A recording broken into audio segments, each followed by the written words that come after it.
Hi, and welcome back to the Confusion Experiment. This is episode 25. My name is Camille Conti. I am the host of the podcast and the author of the book with the same name.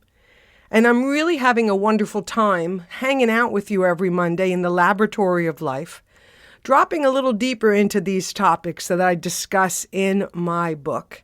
And I have said it every episode, and I'll say it again today. If you've not yet had the chance to go back to the beginning of the show, which started June 1st, and listen to the 18 findings that came from the experiment, I encourage you to do that. The good news is each of those episodes, under 10 minutes each, so that you can listen to them pretty quickly. But my goodness, they are chock full of really relevant information, insight, and wisdom that came through me as a result of meditating for 1 hour every day for 100 days, primarily to see if meditation could heal my confusion. Of course it did, but it also did so much more. And that's why I launched this podcast, because what we're going through right now in real time and what I learned in that experiment, absolutely applicable and relevant.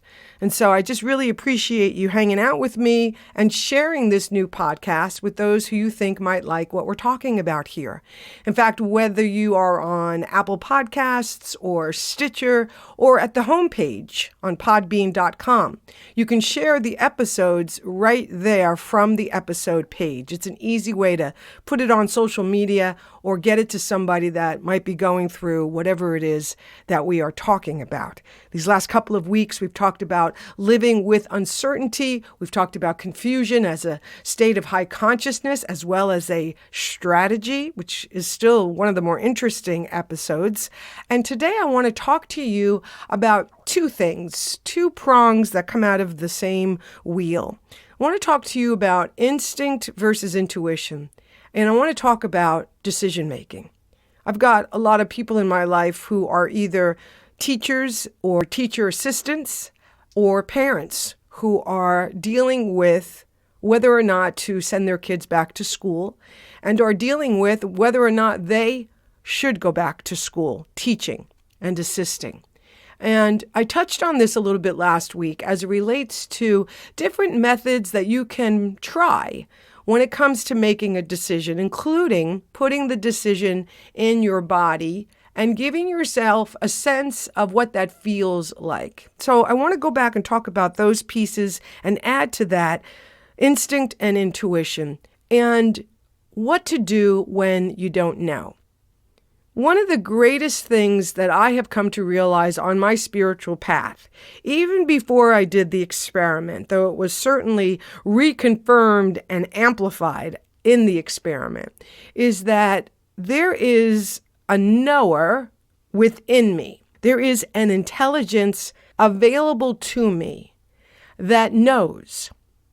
And it knows all because it is all. This is the intelligence that governs this universe. It is scientific and spiritual, but for me, not at all religious. This is where science and spirituality are wedded, and it's a beautiful, beautiful thing. We don't have to see the law of gravity to know that if we step off a building, the law of gravity is going to dictate what happens to us, right? So there are certain universal laws that we have tremendous respect for. It's in our subconscious. We just know these laws, and so be it. The law of attraction became a household name when The Secret came out, and it helped a lot of people wake up to this law that is constantly active and is constantly working upon our word and our thoughts and our deeds, whether we're aware of it or not. And so the need to be awake, the need to wake up is absolutely critical right now. Waking up to how the world works, waking up to these universal laws that govern things, whether we believe it or not. Like, even if you don't believe in the law of gravity, that doesn't mean you're still not going to fall when you step off the building.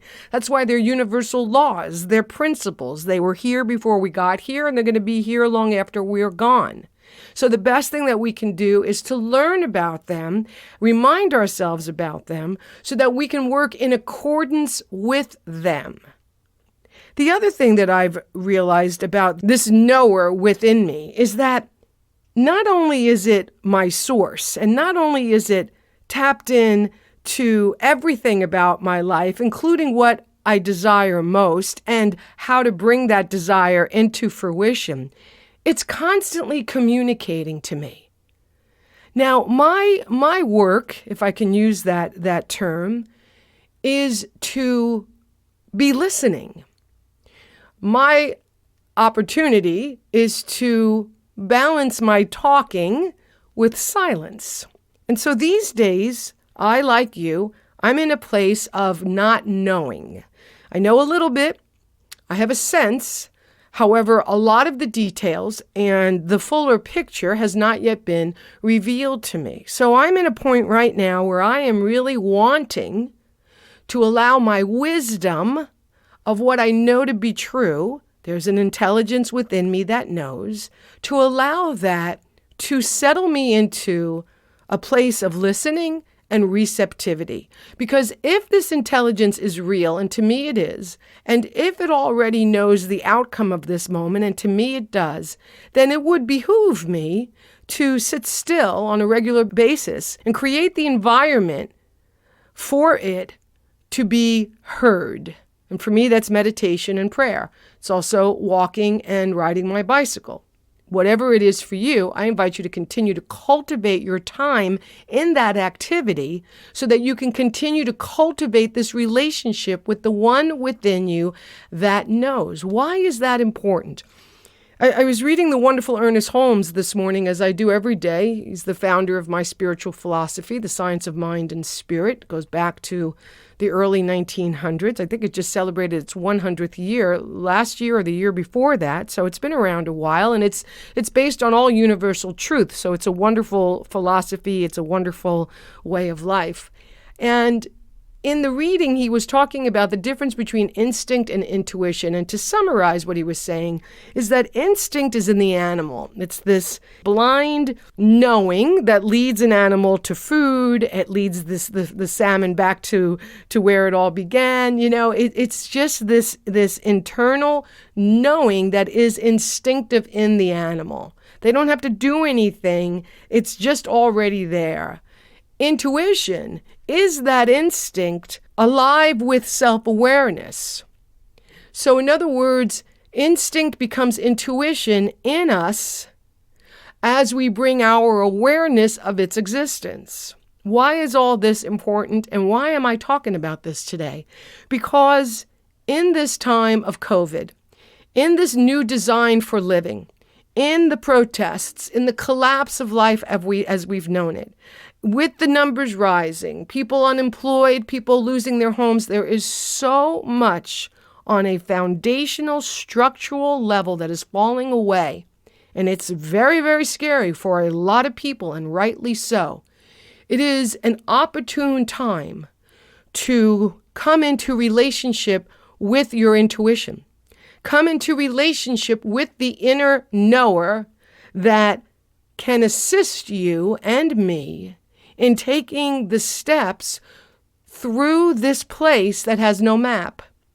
For a lot of people, this kind of language is really new. And if that's true for you, I applaud you for sitting through this week's episode and giving yourself permission to take in something that's new.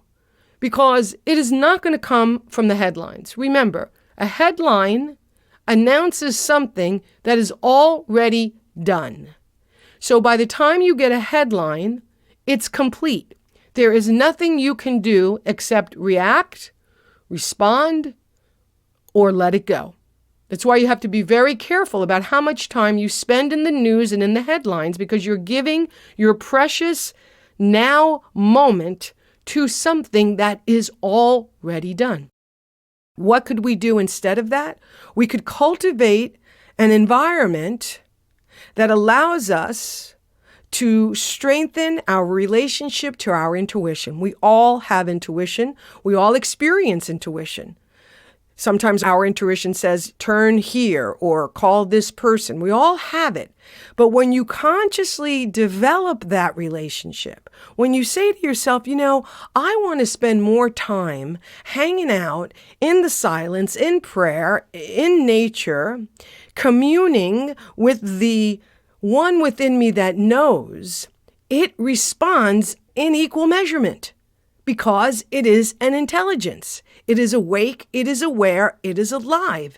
It is not a headline. It is an active energy that knows. Do you understand what I'm saying here? We're talking about something that is alive. It is responding and it is responsive. And because it never pushes itself onto us, it just sits, so to speak, in all its fullness, in all its knowing, and waits for us to come to it. And when we do, it responds accordingly. So how that relates to change and whether or not you should send your kid back to school and whether or not you should go back to school, or all the many things that people are trying to figure out right now, is that this thing knows. Now, your mind is saying, this is ridiculous. What is this woman saying? Why? Because the mind's job is to know. And when the mind perceives that you're going to something else besides it as a source of knowing, well, that just doesn't work for the mind.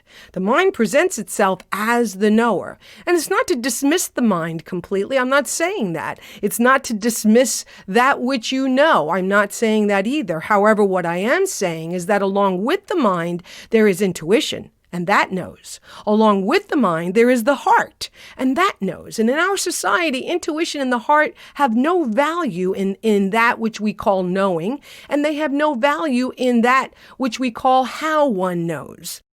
The mind can only take us so far, and then when it takes us that far, what next? Intuition and the heart. This is a beautiful thing to me because it expands the components of decision making. In other words, it expands the opportunity and it brings more to the table that we can use when we're in a moment like this where we feel like we don't know. Why? Because it's something new and we can't turn around and go back to a time when we were here. So we don't have a reference point, which is really difficult for the mind. But the heart and the intuition says, hey, you know what? We don't need the past because we're the present. In fact, the heart and the intuition says, we already know the future. That's our relationship to it. And if you let us into this process, if you cultivate some time with us, if you learn the language of the heart by reading Camille's book and listening to her podcast, if you develop the intuition that is at the center of your being, if you play with it, if you test it, if you develop it, if you strengthen it, you will have the mind, the heart, and your intuition all there to assist you in knowing what the quote-unquote right thing to do is. Your children have this at the center of their beingness as well. And depending upon their age, I would encourage you to absolutely bring them into the mix, to ask them what feels right to you. What are your concerns? What are your worries? I'm sure you're having this conversation with them. But in case you're not, because fear is blocking that, it's an opportunity to just sit at the table and lay it all out there. You know, when I do prayer for people, I like to first deal with reality. What's going on? What are you afraid of? What is your mind telling you? What is your past telling you? You got to deal with all of that. And it deserves to be dealt with. It's real. It's playing a part in things. Once you deal with that, once you acknowledge it, bring compassion to it, allow it to exist versus pushing it away, then you can take the next step up on the ladder and move towards things like the heart and move towards things like intuition. Because the truth of the matter is when it comes time to make any decision, all you can do is the best that you can do at that time, which is why it's also a beautiful thing to give yourself permission to change your mind, change your heart. That's why that saying is she had a change of heart. We do the best that we can, and let's also make it okay to change our mind as more is revealed and more information comes into us. We have grown up, many of us have grown up with this formula that says, pros and cons list, make a decision, and you live and die by that decision. No, I'm not a part of that any longer myself. I assess, I tune in, I tap in, do meditation, I counsel with the people in my life that are in that role for me, and then I decide. Sometimes the decision makes me, and it's just a process of surrendering to what the decision really is and dealing with the resistance that my mind has around it. But ultimately, I step into it to the best of my ability. And then there's always those moments down the road where I go, I'm not sure that's really working. And I give myself permission to change my mind. So as it relates to you and the situation with kids and going back to school, I invite you right now to take a deep breath and exhale. And to give yourself permission to turn away from all the outer information. You pretty much know what you need to know from that source of information. So you put that over here.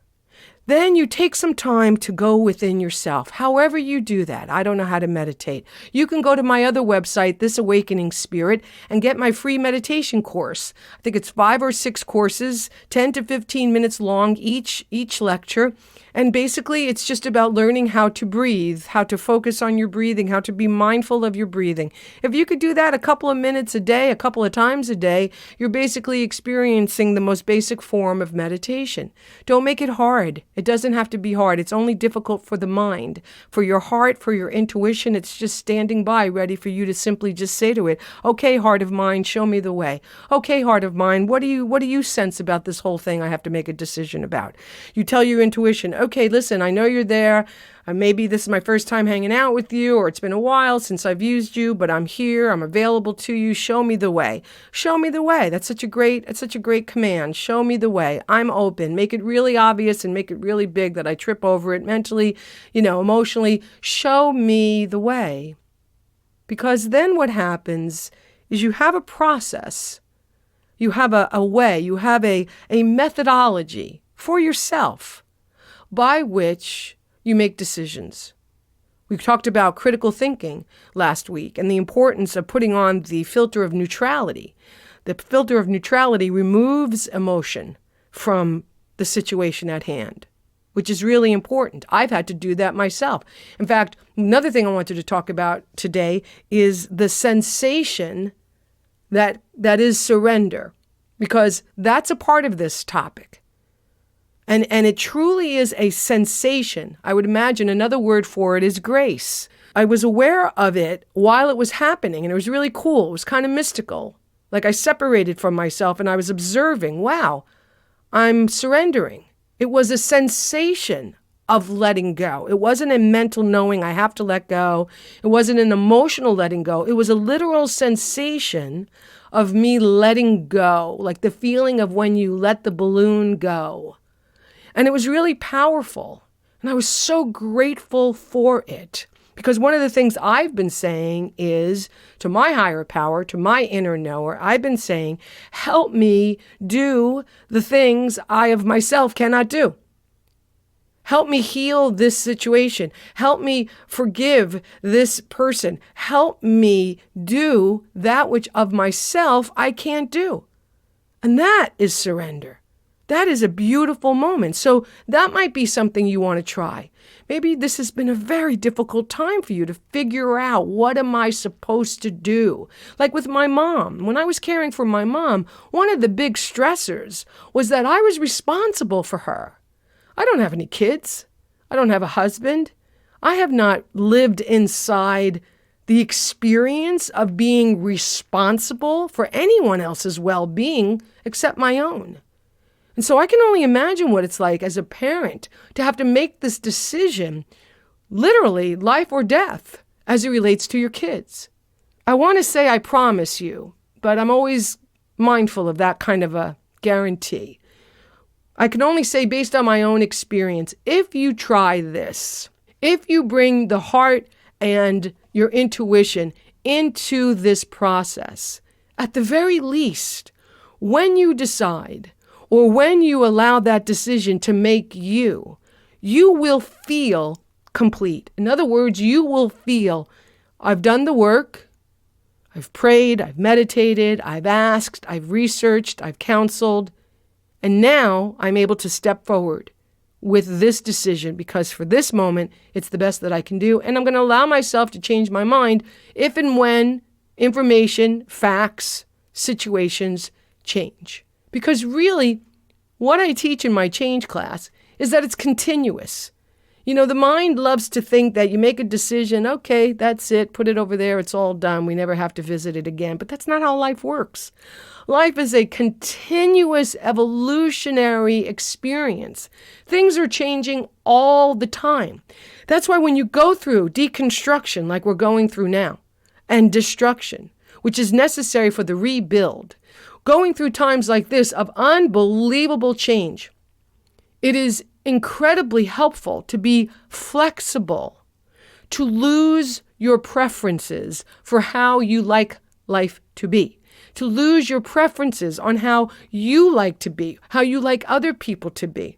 As you begin to surrender all of that and let it all go, and simply stand in the present moment. I'm open, I'm available, I don't have any preferences right now. I'm just open to that which is in my highest good. I'm open to that which is in the highest good of my children. Show me the way. I'm listening to the heart. I'm developing and learning about the language of my own heart. I'm starting to sense what intuition feels like in me. Sometimes it's a feeling, so for others it's a knowing. Sometimes it's a body sensation. As you walk with this, you're going to get to know how you and your intuition interact, how you and your intuition communicate, how you and your heart talk to each other. It is a practice, and it's necessary right now. The old skin cannot hold the new wine. The bag is leaking. The old way of knowing cannot be applied to this new moment of change. But that doesn't mean we don't have a new way, a new process, new tools available to us right now that can meet the challenge. Because we do. However, you've got to acknowledge that.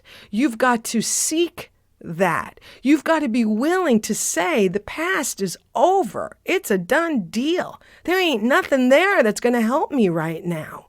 Let me let that go. Let me stop dragging the past into the present moment, hoping that it's going to inform me of the future.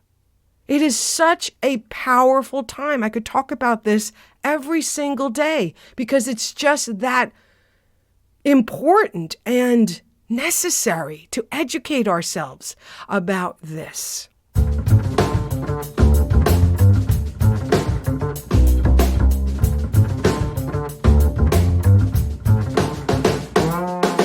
So, instinct, intuition, the heart, the one within you that knows. The realization that the mind can only take you so far. Thank it for as far as it has taken you. And now turn towards your heart, turn towards your gut, right? They say the gut is the other brain, the heart, the gut. We've got more than the brain that's behind our skull. You have everything that's necessary to make this and any other decision you have to make. Because now you're giving yourself permission to change your mind if you need to. You're flowing like a river. This is the best that I can do now. This is the best assessment I can make now. And we remain open should we have to change our mind or reassess or reconsider things down the road. So in conclusion, I encourage you to spend less time in the headlines, less time in your head, and more time sitting with yourself. Oh, I don't like to sit with myself, Camille, because that's when everything starts rushing forward. Yeah, I know. But the longer you practice sitting with that which rushes forward, the sooner it will be that you realize you are not that. The longer you practice sitting still, focused on your breathing, whether it's 2 minutes a day, 5 minutes a day, I don't really care how long it is, do it for 60 seconds. The point is, begin the daily practice. Why? Because the old way is not applicable to the new way. You've got to be, well, you don't have to do anything. I encourage you to realize that you're at a point right now in your own personal life where you have an opportunity to embrace new things, new methods, new skills, new tools. There are hundreds of thousands, if not millions, of people out there in the world teaching, giving away free content, right? Myself included. So there's no shortage of that. But ultimately, you're only going to have the real experience when you turn towards yourself and have the experience. You can be inspired by me. You can be fired up by me. You can be entertained by me. But until you have your own personal experience of you, you will not fully know what only you can know through experience. I hope today's episode has been helpful. I hope, like a spoon, a big wooden spoon in my mother's tomato sauce, stirring it, did that to your mind. I hope things got stirred up. I hope you're thinking about things differently. And I hope you're listening to that place within you that's saying, let's give this a shot. We got nothing to lose here and a whole lot to gain. Your intuition and your heart are standing by, ready to be of service to you. But they do need the invitation. So, welcome them in. Thanks so much for tuning in. Thanks for sharing the show with others. Have a terrific week, and I will see you next Monday here in the Confusion Experiment in the Laboratory of Life. Take good care.